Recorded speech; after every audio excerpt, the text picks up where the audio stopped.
What's up guys, Shawnthebro here, and in today's episode of the fighting game tutorial series, we're going to go over how to update our settings menu to be a little bit friendlier for keyboard and controller inputs, because right now we have a settings menu that looks like this, and we have a controller mapping menu as well, but to get to it we have to click on these arrows with the mouse. But we can improve this, right? We shouldn't require mouse input if the rest of our game doesn't. This is going to be a two-parter, but for today's episode specifically, we're mainly going to be implementing a widget switcher so we can have sub-widgets and children widgets of our settings menu, such as our change control screen menu, and we can easily swap between them while all of them are on the settings screen widget. That's the parent. This will make it incredibly easy to add more widgets in the future tied to settings, and it's also going to make more uniformity in our project since our profiles are also using this. If you want to get caught up in the series and check out everything we've done in the fighting game tutorial, from attacks, combos, other menus, I'll go ahead and link you to the entire fighting game tutorial series playlist in the top right corner right here. Alternatively, if you don't care about that, you just care about the settings menu and menu flow in general, I recommend you watch the first episode of our settings where we initially set this up. That way you can follow along with this a lot more easily. This is a code and blueprint tutorial series, but we're going to be doing everything in the widget today, which means we're doing everything in the blueprints today. Also, again, this is a two-parter, so this is part one. There's a part two that is going to finish off, clean up, and make everything work for the submenus of the settings menu. So there's going to be a few things left over that aren't finished after today's episode that'll get finished in the next one. So if I come into this widget here, I have my settings screen. Then I also have my change controls menu here, or change control screen. So getting into this now, I'm going to add our buttons. And right now we only have a gameplay section in our settings and this control mapping section. So these are the only two we need, but if we go to our canvas panel, I'll go to where our text is, which is right here, gameplay. I want to add a button here, and I'm going to call this gameplay section button. Or you could call it gameplay category button if you want to copy the player profile as well. And we want to set the style to be our standard button that we use for pretty much everything. So button, variation 1. And I typically make the size of these buttons 320 by 100 just because I think that looks good. And we want to add some text to it. We can add our gameplay section text to it. We already have this in here, so gameplay section text is now a child of gameplay section button. If you want, you can make the font smaller or organize it in here differently, but this works for me. And now I want to add a horizontal box. So if I go to my palette, horizontal box, I'm going to add it above my button. I'm going to place the gameplay section button inside of it. Then I'm going to go to my horizontal box, and we'll rename this to section HB for section horizontal box. We need to set the size. I believe in the player profile you use like 1200 by 100. This will also be up to you. Let's anchor it to top center. Put it at 0. We'll give it a pivot, or actually an alignment, excuse me, of 0.5, 0.5. And if it is at alignment 0.5, then if we take half of the size, it will be perfectly at the top of the screen. So position Y should be 50 because it's size Y divided by 2. So 100 divided by 2, which is 50. The size X of this is a little bit too big, at least for now, since we only have two options. So I'm going to change it to be 800, and that should work. So you can see this is coming together pretty quickly. I'm going to copy the gameplay section button and just paste it back in the section horizontal box here and rename this one. This is going to be the controls section button. And we are going to change the text here as well to controls section text. And then change the actual text of the text box to controls. All right, perfect. And then if we go to our buttons, let's make sure we fill the gaps or the space between within the horizontal box. These will make them the same size, which is what I want. And then I want to move my left and right category selectors over. So if I had negative 180 before, we'll go negative 480. It's pretty good. Let's do negative 450. And then the right category selector is going to go to 450. And there we go. So now we have this tab section going on with our settings. We can go from gameplay to controls. And since we have it like this, we actually don't need this on the control screen anymore. We don't need the controls text or the category selectors up here. And I'm getting rid of them. This is going to cause a few warnings or errors because we were using them to swap our screens.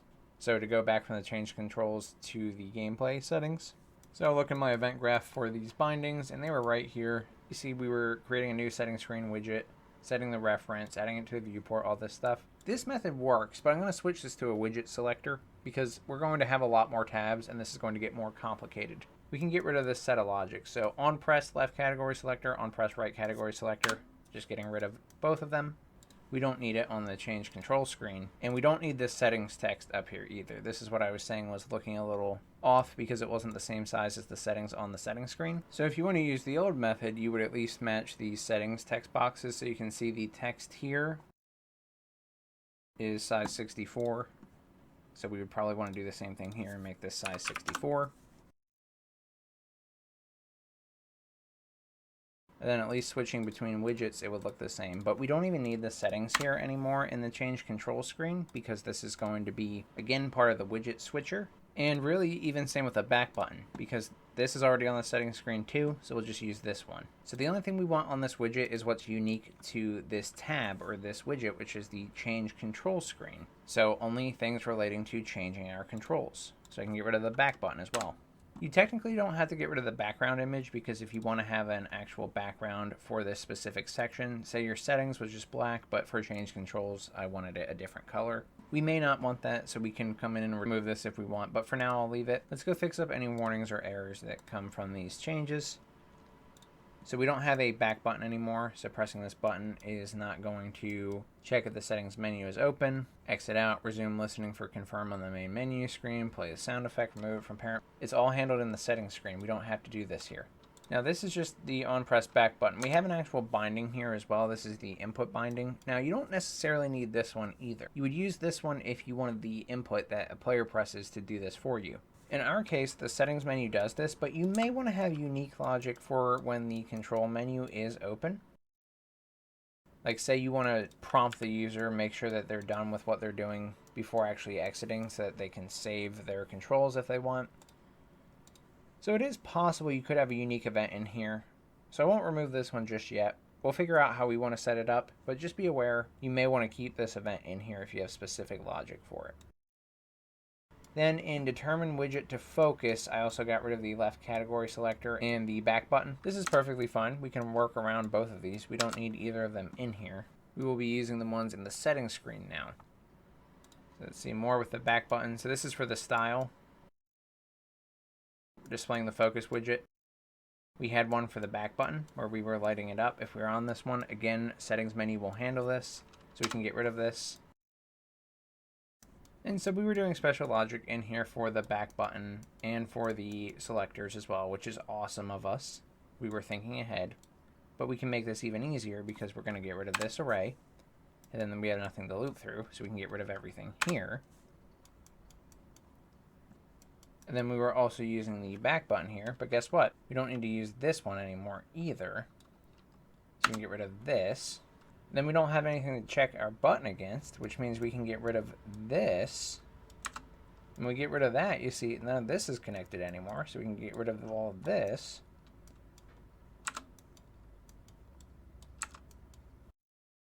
Over here, we have the back button looping through, but we don't have that anymore. We can get rid of that. And now we have our make array right here. And now display focus widget on the change control screen has improved. It's a lot simpler now. We're just going to check the focused widget, which is the specific widget element on the screen that we're trying to focus. If it is valid, then we're going to see if it's an input key selector, which are what these are, so that we can actually set our controls. Then we compare it to this array that we've made of all the bindings and all the input key selectors that we have on the widget. If they're not equal, we're going to set them to the default color, button var 1. If they are equal, we are going to set them to the hovered variation, which is the blue one, or the highlighted one. And so now our blueprint is significantly easier to work with. We don't have all that extra junk down there. And we can compile. Let's see what else we have. We have another back button reference. So when confirming a selection, If it's the back button, we are calling P1 back, which is good and valid, but again, we don't need to do this anymore. So the easiest way to edit this out of confirm selection is remove P1 back, which removes the true part of this, which means we don't have to check for this at all. Which then means we just need to go from determine widget to focus into our for loop with break. And then I can just clean this up a little bit. So we really want the for loop here. That means we can move everything around. Otherwise, it will get a little bit messy if we don't.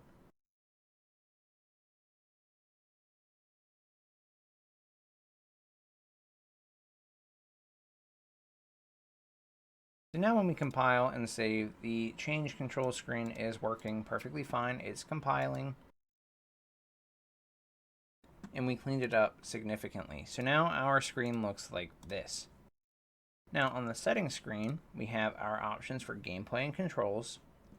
And then we have everything directly related to the gameplay settings in here. So what I want to do is move all of these things out if they're specific to the gameplay settings. So I'm going to go to my blueprints, widgets, menus, and I'm going to add a new widget blueprint. So add user interface widget blueprint.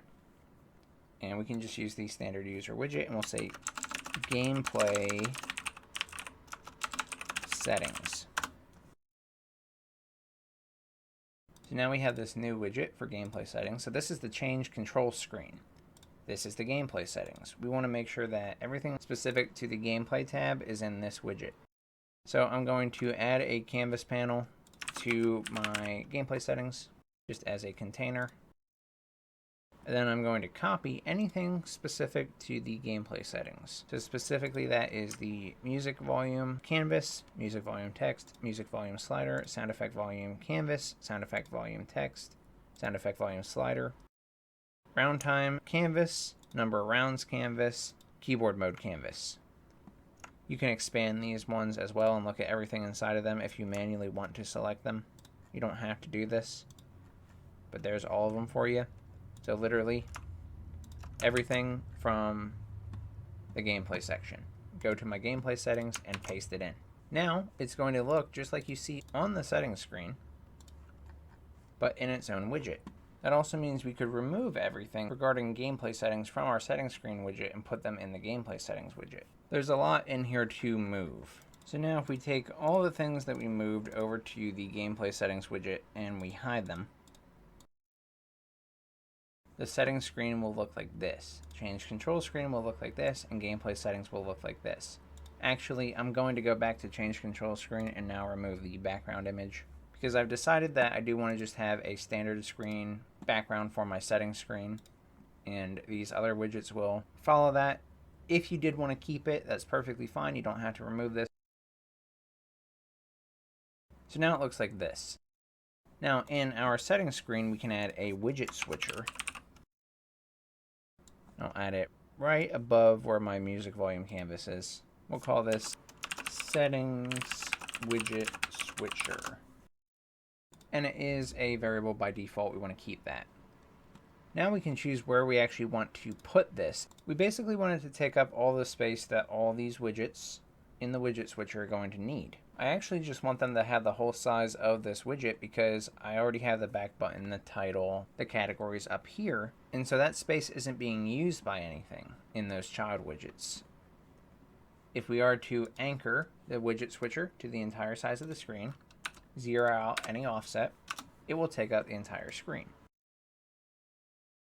Then we can manually add widgets to the widget switcher, so specifically gameplay settings will be the first index, and change controls screen will be the second index. So if I go to change control screen, it shows up here. If I go to gameplay settings, it shows up here. Now the gameplay settings need to be moved down, so I'm going to match the position that I have in my control screen settings. So my vertical box in here is at position 250Y. I'm going to move my items in my gameplay settings down by that. And for some reason these things were not in a vertical box. We should definitely add them to a vertical box. Vertical box. Put that as the first child of the canvas panel. And then everything under it is going to go in that vertical box. And I'll call this gameplay settings VB. Compile and save it. And then the vertical box should also size to the content. You can add spacers in here and things to clean it up a little bit, but it's not required. Let's move the whole vertical box down by those 250 units that the change control screen had them at. And if we go back to settings screen, now we can have our two widgets displayed like this when we switch between them. There's plenty more to do with these widgets to get them looking right, and I also have to transfer the logic from the settings screen over to the gameplay settings widget. So that's what we'll be handling in the next episode. This is a two-parter, but by the end of next episode, we will have these menus easily able to be changed out. They'll work with keyboard and controller, and we will be good to go. If you guys are excited about combining our settings screen with other child widgets and being able to expand our settings menu, then please subscribe. It does more for myself and the channel than anything else you can do, and I really appreciate it. I want to give a huge shout out to my YouTube membership, Patreon supporters, and Discord supporters who already have shown support. Thank you guys so much. You're amazing, and I'm so grateful for you.